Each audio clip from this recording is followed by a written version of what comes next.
प्रत्येकाजवळ 5 माणसं आहेत. इथं बसलेल्या माणसाजवळ सासू सासरा मेवना जावं, फोन लावल्यावर त्याला येणंच आहे मुंबईला, काय करेल? सोपी प्रक्रिया. आणि तिसरं काम, एक घर एक गाडी काढायची.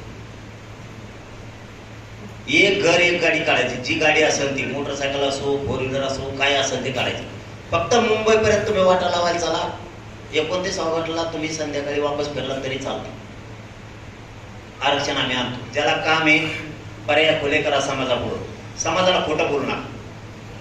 समाजाला सांगा ज्याला काम आहे ते फक्त आम्हाला मुंबईला वाटा लावायला, मग येते ते. त्याला जर म्हणलं मुंबईत चला तर ते मध्ये झाला पडत 10-15 दिवस गुंतवून पडावं लागणार. तुम्ही नुसतं वाटा लावायला आम्हाला मुंबईला, मराठी घराच्या बाहेर पडत, कारण त्यांना इथं काम असतं. त्यांचं काम बुडायचं नाही. आणि ज्याला यायचं ते 10-15 दिवसात तयारीचा. खरं बोलावं समाजाला, खरं बोला समाज येतो.